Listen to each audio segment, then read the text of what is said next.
The great club for 2014 is New Norfolk.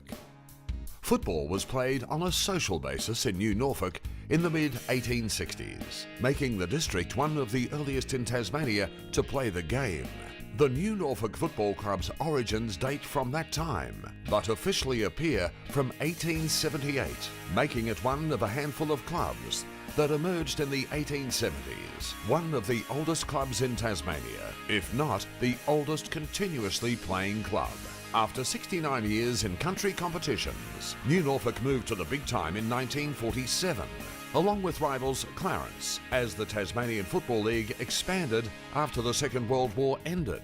With the establishment of their home ground at Boyer Oval and the opportunity to join the TFL, the club began their most illustrious era. The mid-1960s saw the emergence of the region's greatest footballer, Peter Hudson, who took the Derwent Valley to football prominence, while every club in Australia chased the incredible goal-kicking skills of Hutto.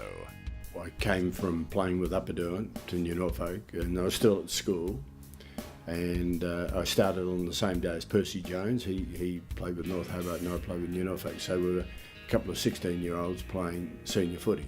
Our house backed onto the oval like it was my backyard. And you talk about home ground advantage. I mean, I'd kick, I reckon, 20 million footballs on that ground. Hudson's arrival coincided with the appointment of Trevor Leo to the captain-coach role and the Eagles' most successful era. When Peter Hudson joined Hawthorn for the 1967 season, it appeared that the opportunity for the ultimate victory may have slipped from the Eagles' grasp. However, in 1968, the long wait of New Norfolk supporters for the title of best club in Tasmania was finally ended when the team swept all before them in defeating North Hobart and then Scottsdale to take the TFL and state premiership titles. The Eagles once again challenged for TFL regional honours in the early 80s under strict disciplinarian Robbie Dykes and took out the 1982 title over Glenorchy. In the early days of the new state competition, the Eagles had a struggle to compete, but by the 90s, the club entered the 1994 state premiership decider but were runners-up to Clarence.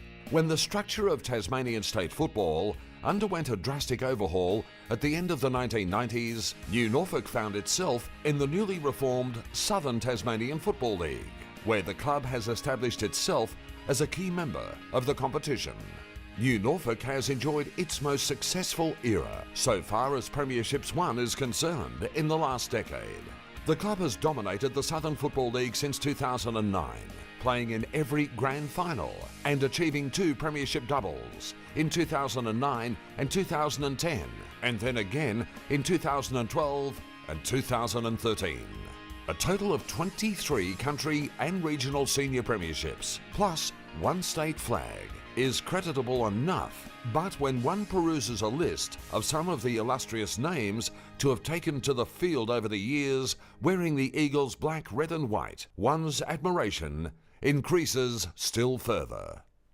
They were pretty fanatical supporters, there's no doubt about that, and they loved their footy, and the footy played such a big part in the town.